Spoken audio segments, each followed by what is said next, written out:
किसी ने मुझसे पूछा है कि आप अपने वीडियोस में एक शब्द यूज़ करते हैं कठोरता,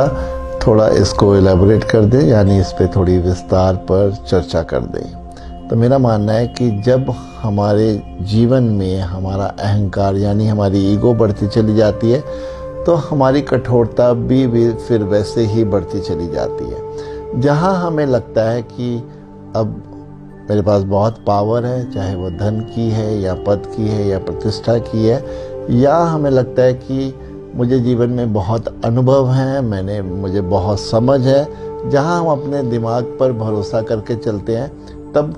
हमें लगता है कि दूसरे हमसे नीचे हैं, उतने वो इंटेलिजेंट नहीं है जितने हम हैं। तो यही फिर अहंकार का कारण बनता है और फिर यही हमारी कठोरता का कारण भी बनता चला जाता है। फिर चाहे परिवार के सदस्य हो या हमारे व्यवसाय में जो भी लोग हमसे जुड़े हैं, जो हमारे लिए काम करते हैं, जरा सी उनसे कोई गलती हो जाए या वो बात नहीं सुने, नहीं माने, तो फिर कोई प्रेम की भाषा उनके लिए नहीं, सिर्फ कठोरता की भाषा ही उनके लिए यूज़ की जाती है। क्योंकि जो कठोर व्यक्ति होता है उसको लगता है कि मेरे कठोर होने से ही ये सब समझेंगे, चीज़ें तभी सुधरेंगी। लेकिन मेरा मानना है कि जब तक हम जीवन में कठोर होते चले जाते हैं, हम अपनी दिशा ही कहीं भटकते चले जाते हैं। हमारे जीवन से प्रेम खत्म होने लगता है, करुणा खत्म होने लगती है, लोग हमें नापसंद करने लगते हैं, हमसे दूर होने लगते हैं। और अगर हम अपने आसपास नज़र दौड़ाएं, अपने कोई हमारा जीवन साथी है या कोई भी ऐसा व्यक्ति आसपास है जो बहुत कठोर है हमारे लिए, जिसके स्वभाव में, व्यवहार में, वाणी में कठोरता झलकती है, तो मेरा मानना है कि हमें अगर उससे रूबरू होना पड़े तो हमें उससे कम्युनिकेट करना चाहिए कि भाई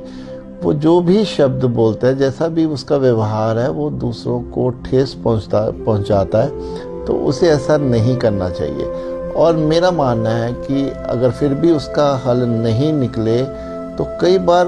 उस व्यक्ति को भी कठोरता से अगर हैंडल करते हैं तो उसको समझ में आता है कि वो दूसरों को जैसे हैंडल कर रहा है, अगर उसको कोई ऐसे ही हैंडल करे तो दूसरों को कैसा फील होता है। अगर फिर भी ये हालात नहीं सुधरते तो फिर उसको भी उसके हाल पे छोड़ देना चाहिए, उससे कोई उम्मीद, कोई आशा नहीं रखनी चाहिए, उसको ईश्वर के सहारे छोड़ देना चाहिए। क्योंकि कितना भी अहंकारी व्यक्ति क्यों ना हो, कितना भी कठोर क्यों ना हो, वक्त की मार के आगे उसकी कठोरता एक ना एक दिन टूट ही जाती है। ये हम अपनी हिस्ट्री में देखें, जो भी लोग कठोर रहे हैं उनका क्या हाल जीवन में रहा है। इसीलिए लेकिन हमें एक समझ होनी चाहिए कि कुछ भी हो जाए, कैसा भी हो हमारा जीवन, हमें किसी के लिए भी कठोर नहीं होना है। क्योंकि ये कठोरता हमें हमारे अध्यात्म के मार्ग पर जाने नहीं देगी और जीवन में जो भी हमारे उद्देश्य है, लक्ष्य है, उससे हमें भटका देगी।